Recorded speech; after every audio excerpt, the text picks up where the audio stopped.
Gina Mathias. Yes, and I'm sure as all you know, I could talk about this for hours and hours and hours. So I'm going to try really hard not to do that. And you're going to over the next month. But not tonight, because let me tell you, I am usually asleep by 9 p.m. So I am going to try to stay lively and keep this moving presentation-wise so that we can get to some discussion, because I think discussion will be the best way to talk about the 16 items in the proposed resolution. I would like to point out that it's really warm up here, and as Councilmember Kovar said, We know. but that's perhaps deliberate to, he said it, not me, To keep you compliant? to Yes. give us the feeling of what the future will be like. Oh, yes, that was definitely planned. So I would like to start by talking a little bit about where we've been and what we've accomplished and how we got to where we are as a city, not as a world. That's too big of a problem. But this is not our first go at sustainability plans and sustainability programs.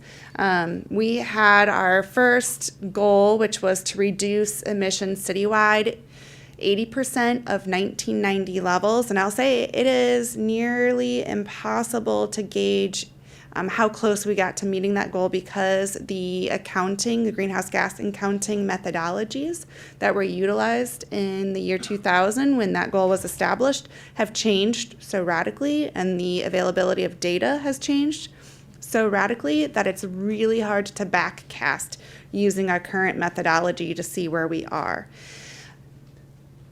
In 2014, the city adopted the Sustainable Energy Action Plan, which is a great plan that had 17 key strategies to reduce emissions. We implemented almost every single one of them. I did not list them all, but I listed a lot there, so you can see we've done a lot. However, we still have quite a few emissions left in the city. This is our most recent trends analysis that the Cadmus group did for us most recently.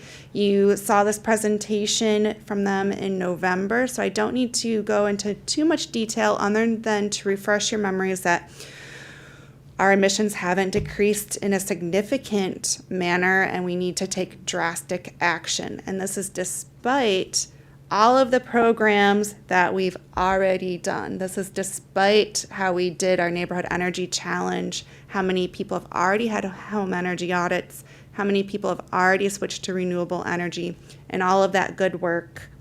We're still here.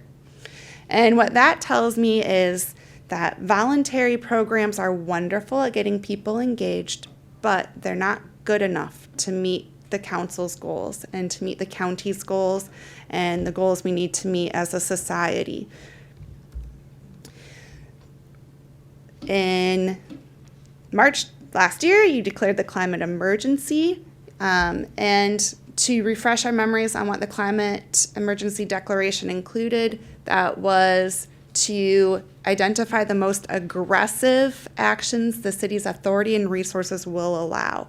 I really want to focus on that. So what I'm going to talk about next is not necessarily a comprehensive climate action plan. I am proposing a resolution that focuses on those really aggressive actions. You asked us to identify what steps the city can take to move rapidly towards net zero emissions citywide, and to focus heavily on our buildings emissions, because building emissions represent a very large portion of the emissions in the city, and it's also the portion of emissions we have the most direct control over, that we can affect the most change over. So that is where I was looking to focus this timing for this measure. And then, of course, our transition to renewable energy. So this is our proposed timeline. Now, the Climate Emergency Declaration has a goal of 2035. I have stretched that slightly because some of the proposals in this resolution call for it. They are expensive, and people need adequate time to plan some of the changes over the course of the natural replacement cycles of big equipment in our buildings, so that mitigates the cost and the expense and that burden of replacing those equipment items. And the timeline for 2045, I based on the average life cycle of major equipment in buildings such as our heating, our cooling, and our water heating equipment, especially central systems that have a much longer lifespan than what you find in your average single-family home. On the timeline, I have the highlights. Ideally, this resolution will be passed this year, which will direct staff and the city attorneys to work together on writing of the ordinances that will be required and looking at the city code and what changes need to be made in order to enact the items in the resolution. During that time, we would also be looking at detailed implementation plans. This is also not a detailed implementation plan. So that would need to be done. But if this resolution is accepted and passed, then ideally we would have some ordinances passed as a package together that would enable us to have our very first mandate starting in the year 2021. And that would be with mandatory upgrades to LED lighting. This is a very easy thing for most buildings to do. That's very low cost with a very fast payback period. And it's effective at reducing emissions. We know this with our LED streetlight project, how quickly a project can pay for itself. The next big item would hit in 2025, and that would be for our single-family homes requiring requiring a home energy score, which is a Department of Energy program. It's been around for a number of years. There are a number of cities looking at instituting mandatory home energy scores, usually tied to real estate listings. I think we can take that best practice and the lessons learned from those cities, but apply it citywide so that everyone is working on the same goal together. It's an equal footing. Everyone is working on it at the same time.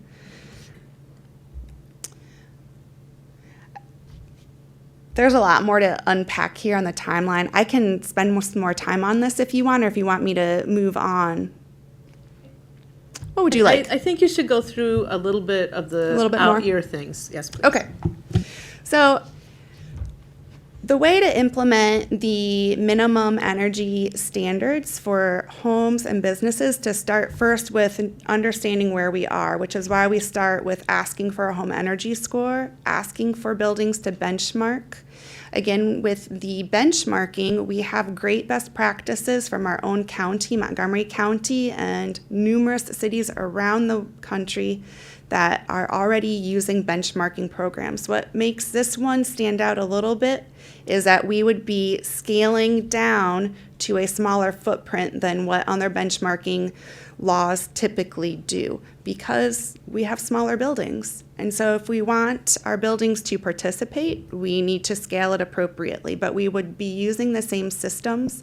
I would recommend we stick with Energy Star Portfolio Manager. It's a tried and tested program that is free to use and what most benchmarking programs are based upon. It's what the Montgomery County program uses. Once we have that data from the home energy scores and from the benchmarking, then we can look at where our building stock is and decide a minimum energy efficiency standard.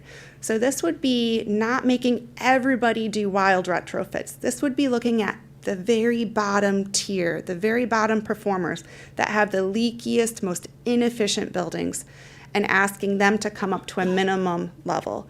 For single-family homes, I think this would mean about 400 to 500 homes would need to add some insulation and air sealing. Basic insulation and air sealing jobs, not major jobs. So my estimates would be maybe around the cost of an average of $3,000 per home. And we know that we have resources available to help homeowners make those retrofits as needed. For commercial buildings and multifamily buildings, similarly, we'd be looking at the lowest performing buildings and asking them to bring their energy efficiency up to a minimum standard. And I would think that we should ask them to meet that deadline by the end of 2029 so that We give them, that's 10 years from now. They'll see this coming. They have time to work on it, but we're not stretching that timeline so far that we can't meet our goals.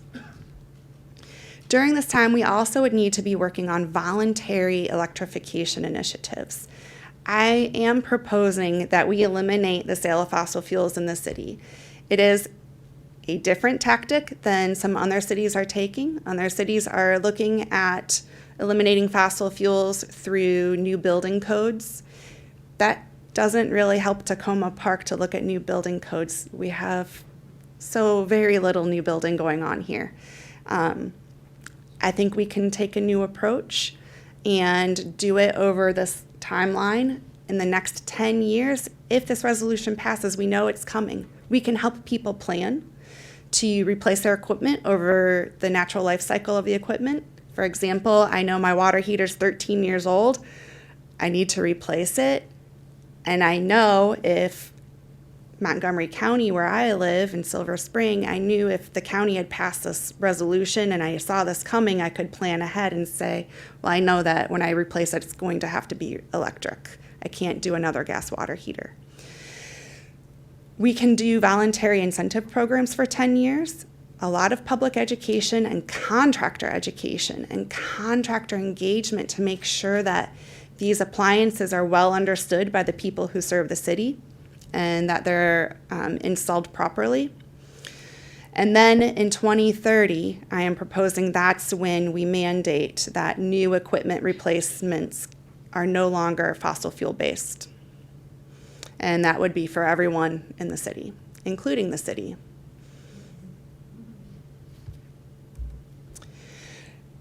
We are not doing this in isolation. We have the county working on big plans to become net zero and reduce their emissions 80% by 2027, 100% by 2035. And so what I'm proposing, this resolution specifically looks at what the county is planning on and what the county probably won't get to in a timely fashion that will impact Takoma Park and help us meet our city goals. And some things that we can model and we can implement here because we know our programs do have an impact. What we do in Takoma Park does matter. We know this, we've seen this with Safe Grow, we've seen this with some of the other initiatives that we've done. One of the things that is beneficial being in a big region like this is that we can also look to the county to do certain things for us. So while I think tree protection in planting and sequestration projects are very important at the Takoma Park level, and I would be happy to see that added, we can also look to the county for those bigger scale projects that they'll be taking on. We can look to the county for opportunities to join solar farms and to complete direct purchase of green power. We Can you just say what sequestration is? I think everybody in the room except for me may know, but I would love for you to explain it. So sequestration is simply drawing the carbon in the atmosphere out of the atmosphere and into the ground, a tree or an object, and keeping it there so that it's not contributing anymore to climate change. The county is also looking at establishing new incentives for green building, so we can take advantage of that and encourage more green building in the city. They have green building codes that we are subject to here in the city.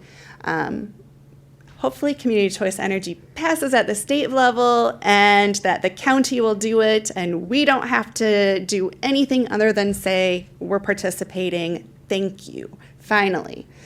And carbon pricing, that is not something for the city to do, but that's something that can happen at a larger scale for us. There's also funding opportunities. So I know this is a heavy lift and there's a lot of burden in this. And so it's really important that we identify where to alleviate those burdens as we can, as much as we can, and identify those sources ahead of time. We know we have Maryland Energy Administration grants. They have great grant programs. We take advantage of them every year, and I expect that those will remain available to us. There are already low-income energy efficiency programs available for homeowners. There's the block grant programs, PEPCO rebate programs. All of these things I think will remain in place. Energy savings companies, I think most of you are familiar with what that concept is, but this would apply largely to our commercial and multifamily buildings, and that's where a company will charge no upfront cost to do energy savings measures such as lighting, heating, cooling equipment, even water savings. And the building owner will pay back the cost of the project over time based on the savings. So they're not out any money over time. I'm going to take a drink. We have the Green Bank that's working on residential products available. CPACE has commercial property assessed clean energy financing has been available for some time, again, for our commercial property owners. That allows commercial property owners to make sustainability improvements and attach that funding on the property so that it can transfer from owner to owner. And there are investment opportunities that I am exploring with the Urban Sustainability Directors Network and also with the CDP, the Carbon Disclosure Project, which we report our emissions to every year. So this is where I think it gets really exciting to see where we can see how these things cross-pollinate with everything else that's going on in the city. I think it's amazing that sustainability is getting baked into everything the city does, and that we are using that lens to really frame so much of what the city is about. Our strategies to address equity in the issue are being seen everywhere in all of the plans, and not just as a separate thing. So I think that is great, and it's something that we need to keep working at and keep increasing staff training on and available resources. Our housing and affordability and livability can be co-benefits with energy efficiency. We know energy efficiency is good for making homes more affordable to live in, more affordable to operate. They're healthier. Transportation planning and outreach are essential to reaching our climate goals, obviously because transportation is 50% of our emissions. And natural resources preservation is baked into all of this. It's inherent. And the other city plans that are going on right now, the bikeways plan, bus shelter plan, housing and economic development, strategic plan, and so many projects. I can't list them all, but I think that this supports the other work that the city is already doing, and it enhances the other work that the city is already doing.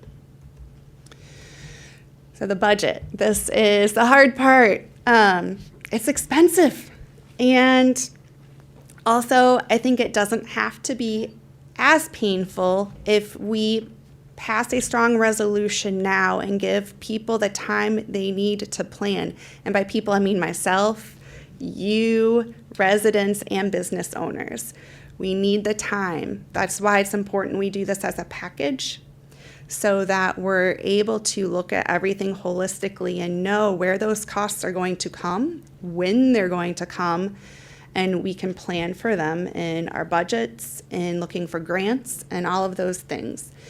My early broad estimates, and again, this is not a detailed implementation plan, so this is a broad estimate, but I think that in fiscal year 21, we would need an additional $25,000 in the sustainability budget to start increasing the planning budget and then our outreach budget. I think in FY22 is when we would want to add an additional full-time staff person. I could be wrong on that, but I think that is when we would really need that additional staff person, because that is when the LED streetlight mandate would become, I'm sorry. Thank you. See, it is past my bedtime. I told you that.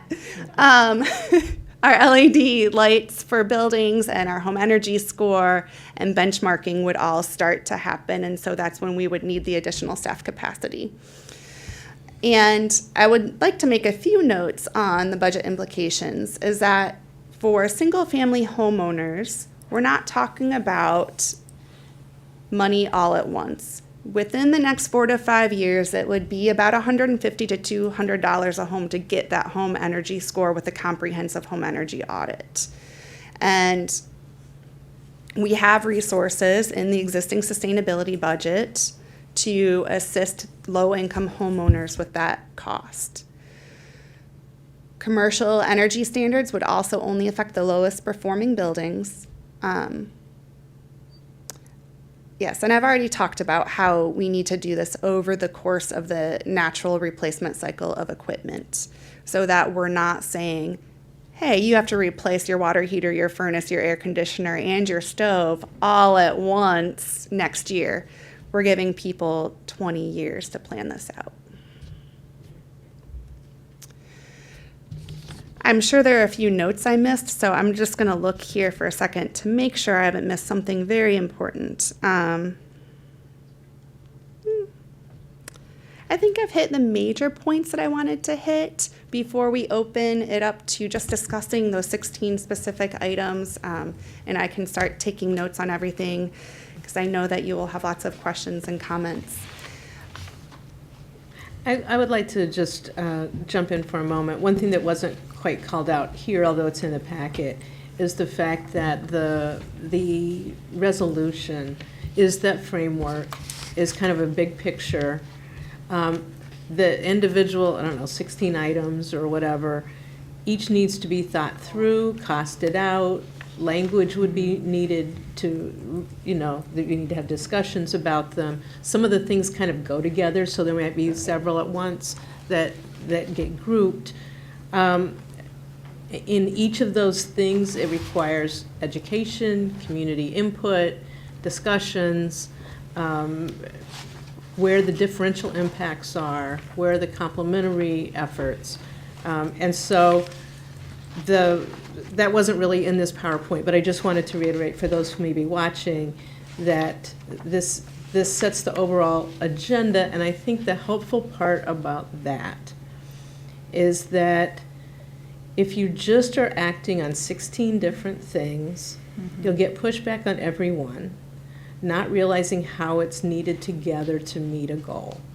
And so thinking about how does, not to say that it's perfect and it won't get tweaked, but how it's thought of holistically and how everybody recognizes we're in a climate emergency and this is the part that has to be played, somehow makes putting out the couple $100 up front a little easier because you know it's your part and everybody's trying to play the part in the city.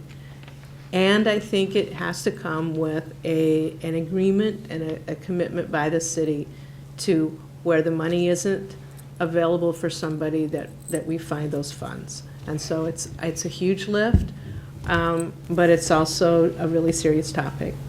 And I look forward to hearing your comments. So yes, to reiterate that I do want to see these things happen in tandem with each other because that pushes our timeline. It gives people the opportunity to plan, and it helps us combat the fatigue of one after another after another. And I also want to say up front that this is what needs to be done, but it's not the only thing that needs to be done. This is what we have to do in order to reach our goals, but there's more that we're going to have to do to reach that 100% goal. And so I recognize that. I know some of the comments from the public earlier this evening mentioned that. And yes, there is more that we need to do. So this is not the end of what is to come. There will be more that needs to be added right now to the resolution, and there's going to be more ordinances and more code changes to come that will be necessary.